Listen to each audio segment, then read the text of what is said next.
Balik ta sa atong programang Gikan sa Masa para sa Masa ug karon atong makahinabi ang usa sa atong mga senador. He is the Senate Majority Leader. Walay lain kundi si Senator Alan Peter Cayetano. Maayong buntag, Maayong Senator. buntag, Attorney Jen, Mayor, maayong buntag sa kanilang tanan.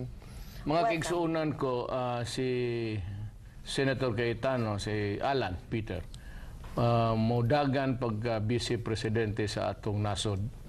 Karon ako siyang giimbitar dire sa atong programa haron maistorya pod niya kamo kay naa siya mga plano para sa atong nasod. I find him a very learned legislator, mainlaki, abogado, unya maayo og batasan. He's a regular guy and kung sa swerte he could be the Vice President of this Republic. Ngayon, kung maswertihan siya, mamatay yung presidente, siya yung ating presidente natin. Yung speculation lang yan. But actually, what I'm really trying to emphasize is that the vice presidency is very important. Kasi kung may mangyari sa presidente, he becomes the vice president. In this case, if he wins, God willing, ang siyala. Will be a president, and that is why it's not. Well, I'm trying to be funny, but that is really the truth. As equally important as the president, because you'd never know panahon ang buhay natin sa mundo. We must select the best thereabout, and I could say that si Alan Peter, one of the most illustrious official sa ating bayan ngayon. So I would like to ask him to give us a rundown of his understanding about the budget and how it is very lopsided in favor to some regions and unfairly kagaya sa atin sa Mindanao. So that you'd have an understanding of what is it all about, a good grasp of, he knows whereof he speaks. So, makikisuunan ko, I'd like to turn over the time to Senator Cayetano. Alan, can you... Unang-una, dagang salamat, Mayor. Very humbling po yung sinabi nyo. Alam nyo po, Mayor, I always start out the speech saying kung ano man mga religion natin, no? Sa mga kapatid natin Muslim, Assalamualaikum. Sa Bible man o sa Quran, may nakalagay doon na for I know the plans I have for you, plans to prosper you and not to harm you, plans to give you hope in a future. So maganda ang plano ng Panginoon sa atin sa Bible, sa Jeremiah 29:11 yon. But it's the choices we make. So kahit maganda ang ating plano sa Visayas, sa Mindanao, sa Northern Luzon, kung lahat naman ng pera nasa Metro Manila, hindi ba po, Mayor, lumaki tayo sa history book, sabi ng ating dating Pangulo, I'd rather have a country run like hell by Filipinos than a country run by foreigners or Americans. Ang problema, minsan napakaliteral tayo. So sometimes our government is run like hell talaga. It has come to pass, the prophecy actually.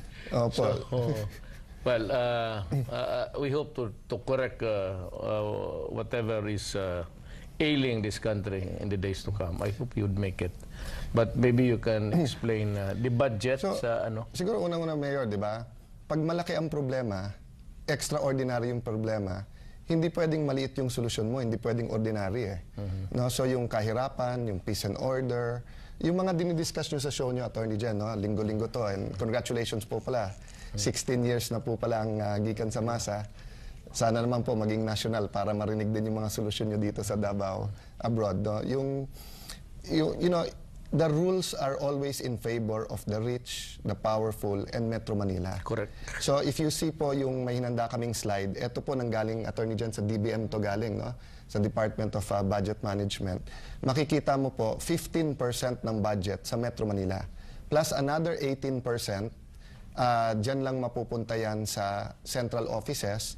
May regional offices tayo, but since the central office is in Metro Manila, lahat ng embassy, lahat ng networks natin, yung main station nila dyan, broadsheets, of course may mga local media, but because all the activities, akala ng Manila politician na sa Manila, if you look, 33% ng budget na sa Metro Manila.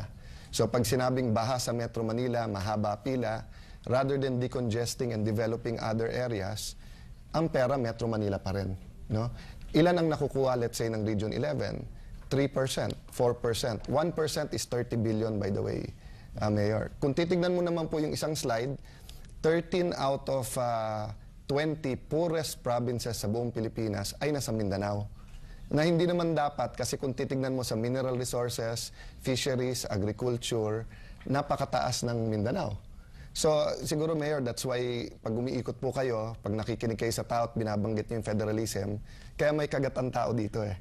Kasi kung mahirap sana yung lugar at tinutulungan ng Manila, hindi sila kakagat sa federalism eh. Pero mayaman ang Mindanao, pero sa Manila na pupunta yung pera, maano sa tao, bakit nagkakaganon? Masakit. Senator Alan, nabanggit niyo po that the bulk of the budget goes to Metro Manila. Ano ba yan? Yan ba ang nakalagay sa ating General Appropriations Act, or is it on the executive on how to allocate the budget that was passed in Congress? Well, before I answer that, dagdagan ko pa, no? So, nag-introduce, maganda naman to, no? Introduce ng ating Pangulo at ng Department of Finance yung PPP, yung Private-Public Partnership. Pero ang problema, kung titignan mo po, may slide ako dito, 2014, 2015. But if you review it, even the time of President Arroyo, President Era, pareho din, no? Most of the PPPs, 75 to 80% every year, goes to Metro Manila pa rin. Kasi dito kumikita ang mga businessmen sa mga highly populated area kung saan mataas yung mga real estate. So sa ibang bansa na nag-work yung PPP, ang ginawa nila, niliitan nila yung budget sa highly urbanized centers, tapos kinalat yung budget around the country para yung PPP dun sa capital. So dun sa question mo, how did it come about? I think it started nung una kasi, di ba, nung wala tayong capital, tapos ginawa yung NCR. Remember, Rizal dati yan eh.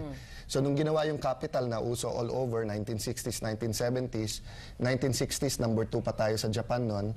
So kailangan naman may airport tayo, kailangan yung palasyo ayusin, kailangan may EDSA. Nung inang ginawa ng EDSA, sabi masyado malaki. Ang problema, walang centralized planning.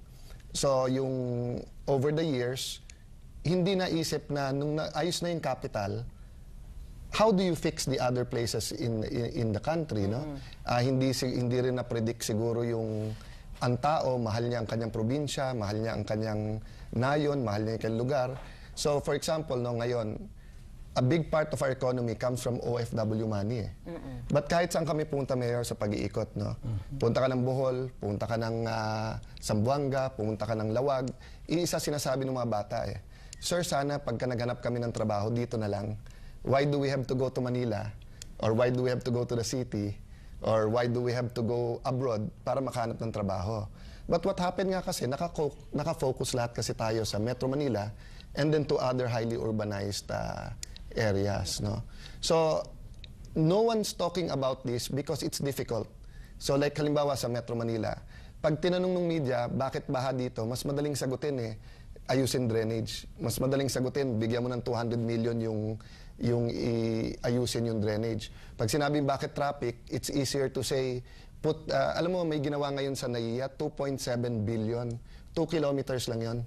Pag nilagay mo outside Metro Manila yan, that's 100 kilometers of road na 4 lanes, no?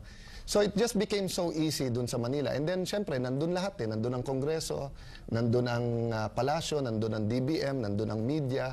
If you look at the news, no, both channels, no, na malalaki, yung earlier time, yun yung local news, yun yung pinapanood talaga ng tao. Pati yung language mo, pati yung everyday news mo, weather, yung sports, yung nagaganap. Pero pag pinanood mo yung national news, ang LRT, ang traffic, ang baha sa Metro Manila, yung crime sa Metro Manila, hindi naman national news yun eh. Metro Manila news yun. Pero dahil yan ang capital, yan ang bibigyan ano. So, syempre, ang politiko takot sa media. So, ang initial na sagot niya, panay Metro Manila.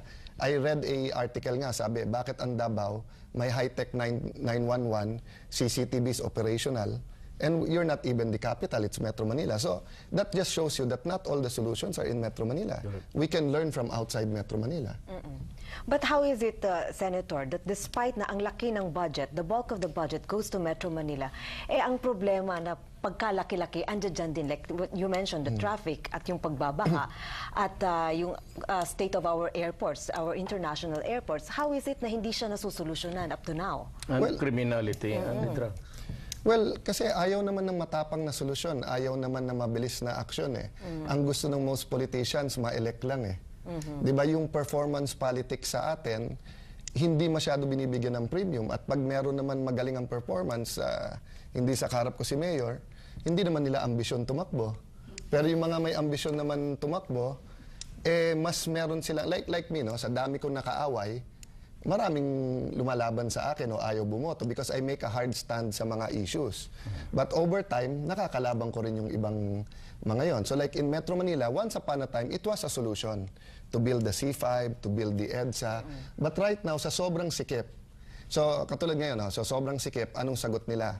More roads, more drainage. So yung empleyado, nanggagaling Laguna, nanggagaling Bicol, nanggagaling Central Luzon, nanggagaling sa Visayas. Pagdating doon, huy, ang ganda ng school nyo. Huy, ang ganda ng ospital. Meron kayong lung center dito, wala sa Visayas yan.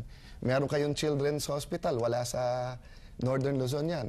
Lumilipat ng lumilipat, lalong sumisikip. So lalong sumikip, so nagiging self-defeating na yung question eh. But I don't really know why people want ang magiging solusyon sa traffic, yung police take over MMDA. I mean, they're doing a good job and may konting but it's not a long-term solution. So is there a problem in how the budget is being done in Congress? Definitely. Kasi masama man sabihin at part man ako ng Kongreso, minsan nagiging semi-rubber stamp eh. Kung ano lumabas sa Palasyo, DBM, mga 5% lang may ng budget ang talagang Kongreso 95% dinidikta ng presidente. But most of our presidents grew up din naman in Metro Manila na nila yung problema sa Metro Manila. None of them talk about real change, about yung nakakayanig na change. And then takot din makulong, takot din na magbigay ng mga solusyon na sometimes ideas kasi pag una mo sinabi, nagugulat ang tao at parang hindi pinapansin o kaya, but over time, federalism, di ba? If it was anyone else who said it, and in fact, some people have been saying it before, hindi pinapansin. Pero ngayon, isang oras ka lang sa kotse mo sa Metro Manila, wala pang 100 metro ang nakikinig ka na eh. Yung idea na yan, ganyan. But actually, hindi naman ngayon lang sinasabi ni Marian. He's been saying that for the longest time.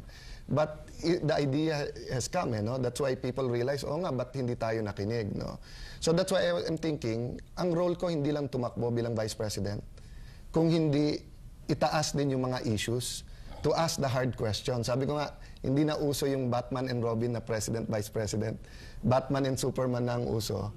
Na you can be there. Kung magaling ang presidente mo, boss, suporta ako, tell me what to do. Boss, ako magbabantay sa mga pet projects mo. Pag namang medyo takot masyado yung kabinete magsalita at sabihin ng presidente, medyo paluin mo.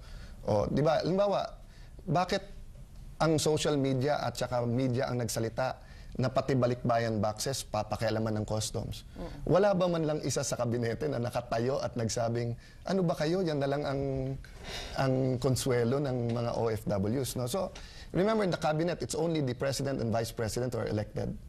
All the cabinet are appointed by the president. So you also need a spokesman there. So like right now, we have good candidates, but all of them just offer something better. No one's offering something different. Walang, parang pagagandahin ko lang, hindi ko babaguhin ang Pilipinas. So without a candidate that can really change everything, I think my role is to ask them issues like this. And by the way, Mayor, Attorney Jen, etong issue sa budget, hindi pa namin napapasa budget for 2016. So kung sasabihin ng presidentiables na payag sila dyan, gawin natin this year. Sa November, we can still do it. Senator Grace is a senator. Senator Miriam is a senator. Senator Cheese, ako, Senator Bong, Senator Trillanes. Si Mar, hindi man siya nakaupo. Secretary Mar, siya ang administration. So if we all say na, bakit Panay Metro Manila, bakit ang Northern Luzon, Southern Luzon, Visayas, Mindanao, hindi natin napansin? We don't have to make this a campaign promise. Ngayon pa lang November, wala pa nga yung Senate version, wala pa yung BICAM eh. So we can actually do it. Marami sa pinapangako ngayon ng mga presidentiables, yung reform sa tax, Kasi dati ang binabayad ng mga teachers, ng mga police mayor, mga 5% lang. Pero dahil nga hindi na index sa inflation, lumaki ang sweldo ng mga tao, ngayon ang ordinary nating teachers, government employees, jail guards, police, 30 to 32%. Pareho din ng mga pinakamayayaman.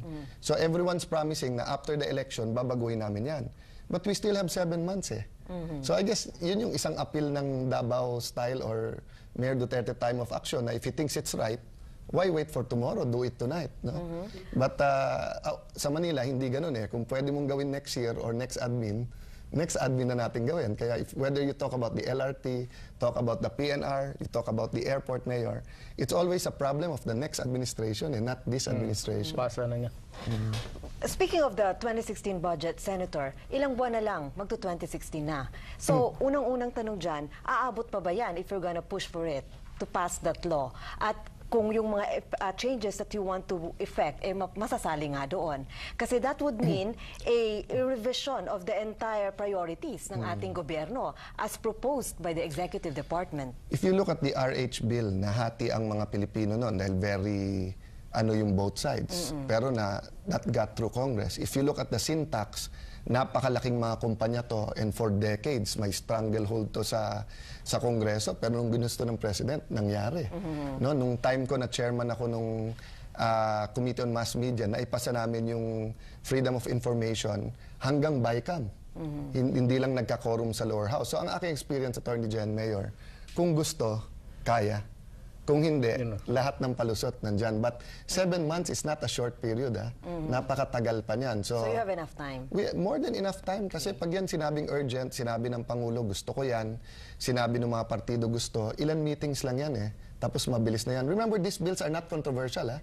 Sinong senador, sinong congressman ang ayaw na mas mababang tax para sa makawani ng gobyerno and for the middle class? Sinong senador, ilan lang naman senador na taga Metro Manila. At kung taga Metro Manila sila, may roots pa rin sila. Makinig ka ngayon sa radyo, pag pinakilala yung mga kandidato, eto si senador ganito, taga Ilocos yan, taga Pangasinan yan, eto si ganito, taga... Pagka-eleksyon, taga lahat ng ibang lugar sila. Pag budget, taga Manila sila. So actually, if you put it in people's face and you challenge them, it will happen eh. So when people challenge the LTO dun sa no plate, no travel, nagbago eh. When the OFW posted sa YouTube, sabi ko, Mayor, kung nakakapatay yung pagmumura, sa dami na nagmura doon sa customs o sa OFW, baka pati lahat ng congressman, senador, patay kung nakakapatay yung mura eh. So, when people clamor for change, it can be done eh. So, Mayor, how do you think masusolusyonan itong centralized budget natin na concentrated in Metro Manila? Do you think practical at realistic na ma-decentralize yung pag-distribute ng budget all over the country? Yes, but that would take, that's a long shot actually, to do it. The best way really is to change the system. Okay. So that there will be a more equitable distribution. Because per force ganon ang federal. You have to give him his share. So, ganon talaga. Because in order to and the right of the retention is there, remember. That he retains what he collects and he contributes to the national upkeep. That's how it is done. So, pwede ba yun na ang proposal naman ni Senator Cayetano is unti-untiin natin na i-decentralize? Number one, stimulan sa budget. Actually, walang conflict. Meaning, the best way talaga is pag federalist system kaagad kasi every budget, hindi na battle eh. Automatic na yon. But since some will say, meron pa diyang constitutional change, you need a strong leader, you need someone to see it through. What I'm saying, you can also do it in this budget. Pero tama si Mayor, how many will listen to us? Diba? So, but there are steps that we can take. Yung isang slide na nandyan, and I actually am filing this as a bill, Mayor, yung decentralization of Metro Manila. If we can move the OTC, for example, to Clark in Central Luzon, move the Department of Tourism to Cebu, no? Move DNR or DA to Davao, diba? That's a small step, but they will bring their budget, they will bring their people. By the way, Attorney Jan, may isang kumpanya, I won't name them na, they had 500 employees, Mayor, Cebu, Quezon City, Makati. Humingi ng tax revision sa City of Taguig. We gave it. They moved their whole company with 500 people. After them, 100 companies moved from Makati to us. So, you know, there are many ways to skin a cat. Pero yung political will at yung tapang, diba? That's why ang clamor talaga ng people, ng tao, hindi yung plataforma, but someone who will actually do it. So, sino yung someone na Just yan? do Yan it. ang tanong. Just do it, Mayor, ha? Hindi ako. Only budget. Running Sino out sa of tingin time. mo ang karapat-dapat? Who can push for that? I hope the mayor doesn't mind, but I've said this in front of the COMELEC media, the Senate media. Magagaling yung mga kandidato ngayon. They are good people, but all of them offer lang making the Philippines a little bit better. Only one possible candidate in 2016, but he's not a candidate. Mayor Possible. Duterte can offer true change at pagbabago. Lahat sila may solusyon, pero hindi mabilis na solusyon at hindi matapang na solusyon. And I'm very surprised. Anywhere that I say this, pati yung supporter nung kabilang kandidato, umuo. So meaning they like their candidate, but they agree na hindi ganun kalaking pagbabago in-offer nun. More of the same, Mayor. So I hope you don't mind. I know may personal reasons ka. I know your family needs you at this time, but Filipinos are still hoping that you consider each and every one of them in family, and you know, nandun yung clamor lang, but I know, Mayor, na may isang desisyon. They're still hoping for up to December 10, Mayor. Teka. Yung maubusan tayo, but you know, the declarations of Senator Cayetano has to be given life. And the only solution there, or about the only mechanism that could make it really a possible thing, would be for him to sit in the cabinet. Kasi pag ang presidente, tapos na nanalo si Alan, tapos hayaan lang siya dyan sa opisina niya, and he cannot translate his ideals to a reality doon sa cabinet, mahirapan. So we just pray that the president, whoever, kung sino yan, maybe she or he would have the sense to, you know, get Alan into the cabinet to make use of his talent, ideas. Baka daw ikaw yun, Mayor. Hindi, ako. Hindi. Patayan na natin yung presidente. Pero pang December 10, Mayor. automatic. Up to December 10. Nanghinap po sa pudao. Belated happy birthday kang Kagawad Lita Impis. Police Superintendent Ruina Garma Isaac. Sa Santa Ana Police Station, ex-Kapitan Rugel Rivera, Kapitan Esmeraldo Pamat, James Gaisano. Nakita natin kanina. He was there sa Daniel Tan, Daddy, si Chris Go, Kapitan Angela Librado, Kapitan Erwin Piatos, Elsa Husol, belated happy birthday to, ano pag-pronounce niya? Zui? Ayan. Daghang salamat, Mayor. Daghang salamat po kay Senator Alan Peter Cayetano. Daghang salamat kay Sheila Magpale for my makeup, Dr. Sara Lado of the Tooth Clinic, Otoy Mercado for grooming the Mayor, Metro Lifestyle Fitness Center, Bloom Facial Spa, Mags for my outfit, Ideal Vision Center, ug para sa atong lami ang pamahaw karong buntaga. Daghang salamat sa Yellowfin Seafood Restaurant. Mga kapamilya, humanasad ang atong episode. Hangtod sa sunod natong panag-uban-uban, daghang salamat ug maayong buntag kaninyong tanan.